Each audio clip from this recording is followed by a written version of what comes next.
E a Assembleia Legislativa de São Paulo aprovou a distribuição de medicamentos feitos à base de cannabis pelo SUS, o Sistema Único de Saúde. Essa medida vai para a sanção do governo estadual.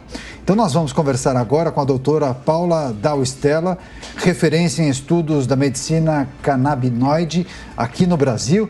Doutora, seja muito bem-vinda. Muito obrigada, bom dia a todos, obrigada pelo convite.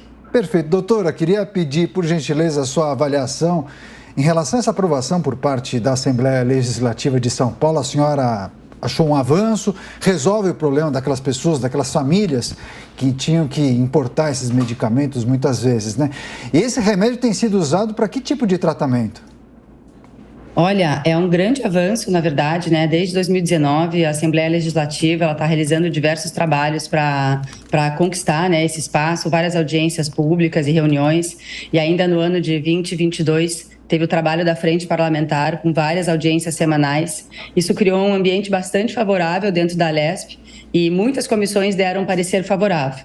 A gente sabe que tem um custo, né, relacionado à judicialização, né, desses produtos, então esse custo pode ser afastado com essa medida e é um avanço muito grande porque realmente, né, o tratamento com os canabinoides pode ajudar uma série de condições refratárias e crônicas para muitos pacientes. É uma medicação segura, que tem poucos efeitos colaterais, então assim ela pode ser usada para muitos casos de epilepsia refratária, como, né, muita gente sabe, como ela veio ao público, então casos de doenças reumáticas, dores crônicas, o próprio universo da oncologia. Então a gente tem uma gama de possibilidades importantes para pacientes em que o próprio tratamento, às vezes, né, gera efeitos colaterais desagradáveis, que é o caso da oncologia, por exemplo, ou dores crônicas que muitas vezes elas não são totalmente, o benefício terapêutico não é totalmente atingido com os tratamentos convencionais, e a gente pode utilizar aí desses medicamentos com bastante segurança para uma gama de possibilidades que antes a gente não conhecia essa possibilidade,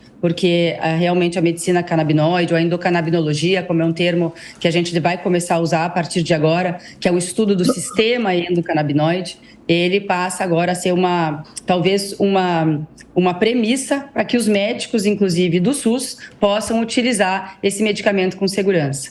Esse projeto estava em tramitação desde 2019 e foi uma grande vitória, principalmente para as pessoas que dependem dele. Exatamente.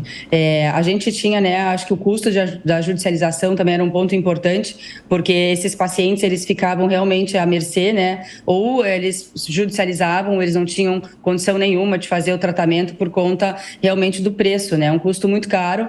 A gente tem aí medicamentos, por exemplo, onde com 200 miligramas por ml, que é um medicamento que está na farmácia hoje, né? Que é um medicamento que é um canabidiol isolado, produzido aqui no Brasil, em torno de R$ 2.700, R$ 2.400.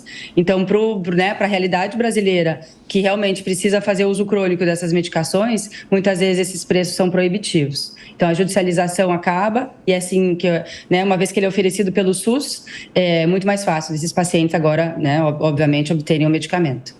Paula Dal-Stella, referência em estudos da medicina canabinoide aqui no Brasil. Seguimos com a pergunta do nosso comentarista, Emanuel Pessoa. Paula, prazer conversar com você. A gente tem visto que os remédios à base de canabidiol têm tido excelentes resultados, principalmente pacientes com certas doenças mentais, doenças crônicas de dor e por aí vai. A pergunta é a seguinte: a gente sabe que no Brasil o grande problema é que por muito tempo houve a proibição do remédio por conta do princípio do efeito ativo, tá? Que faz com que entre na proibição e do enquadramento de drogas. Você tem expectativa de que com a liberação que nós temos visto agora dos remédios, isso venha evoluir para a liberação da própria maconha em si, da própria cannabis? Olha, eu acho que é um caminho, assim, são várias respostas em uma pergunta, né? Primeiro eu vou falar um pouco do tetraidrocannabinol, que é o componente que você está se referindo relacionado ao efeito psicoativo, né?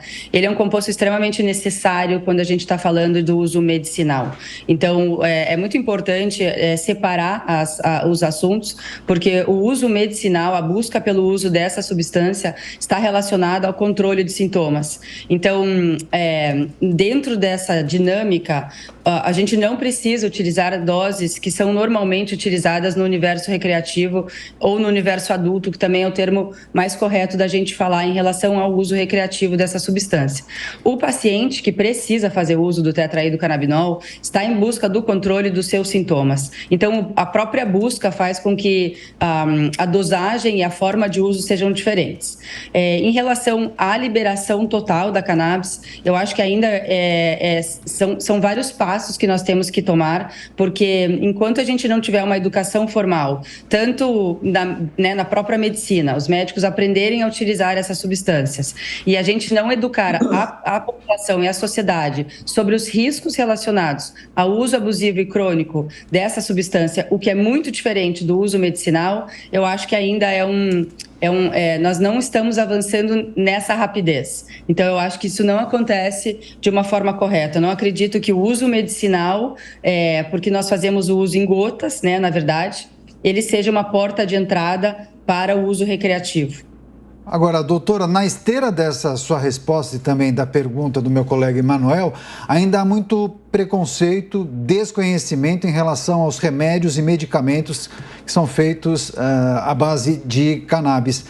Que outros usos não recreativos são feitos ao redor do mundo que a senhora acredita que poderiam ser utilizados em algum momento aqui no Brasil? Então, novamente, assim, eu tenho uma crítica muito séria relacionada ao uso, por exemplo, do canabidiol em água, whey protein, chocolate, enfim, muito relacionado ao wellness, principalmente nos Estados Unidos e no Canadá, porque o canabidiol é um medicamento. Ele age no nosso organismo, né? Ele tem farmacodinâmica, cinética, interação medicamentosa, então ele não é uma substância que deve ser usada no wellness, por exemplo, que são suplementos, né? A primeira, talvez, a premissa de um suplemento é que ele não tem efeitos colaterais, e o canabidiol tem efeito colateral. Então, relacionado a essa dinâmica que hoje está sendo popularizada, em que pelo fato dele ser uma substância segura, a gente pode colocar ele em diversos, suplementos, né? Como eu falei anteriormente, chocolate, água, gummies. Essa é uma crítica que eu tenho relacionada a isso, que está muito relacionada à indústria. Mas tem um outro lado relacionado à parte industrial do cânhamo, né, que não é o medicamento, mas que é o industrial, onde ele também pode ser utilizado para diversos... matéria-prima para diversas situações dentro da indústria, porque ele pode competir com o plástico, com o petróleo, com a madeira. Então, em termos de sustentabilidade, seria uma opção que eu acho que vai ser muito viável no futuro, principalmente quando as indústrias também estiverem preparadas para receber essa matéria-prima em relação ao cuidado com a natureza. E isso vai ser, talvez, vai ser muito natural para nós daqui a 5 anos. A gente está conversando que a nossa roupa foi feita de cânhamo, enfim, utensílios dentro da nossa casa. E eu acho que isso vai acontecer num tempo rápido. Doutora, e esses medicamentos devem ser produzidos por estabelecimentos regularizados pelas autoridades de seus países, e aqui no Brasil fica, então, a cargo da Anvisa essa fiscalização? Então, hoje nós temos uma situação de exceção, né, dentro da Anvisa, que é a liberação desses produtos que nos seus países seus países de produção, né, de origem, eles são considerados suplementos. Então, nós temos hoje no Brasil os medicamentos, né, os produtos, porque eles não são considerados ainda medicamentos, que a cannabis também ela está numa regra de exceção, inclusive... A Anvisa, ela permitiu, né, que as empresas produzissem esses medicamentos com todo o rigor científico e de produção e manufatura de um medicamento. Então, eles estão na farmácia. Hoje nós temos 24 produtos aprovados pela Anvisa para serem vendidos na farmácia, né, com grau farmacêutico. Nós temos mais de 150 empresas que estão importando produtos no Brasil, e essas empresas, nos seus países de origem, não são considerados medicamentos e sim suplementos. Então, não existe nenhum órgão fiscalizador que controla o que contém esses produtos. E a gente está falando não só dos canabinoides, né, mas de possíveis contaminações. Então, o ideal mesmo, né, é que a cannabis ela seja incluída realmente como qualquer outro medicamento dentro dessas regras de manufatura e produção, que isso gera, para nós médicos, é muito mais seguro quando isso acontece. Paula Dal Stella, queremos agradecer demais pela participação aqui no Jornal da Manhã. Volte mais vezes e um Feliz Natal. Obrigada. Feliz Natal a todos vocês.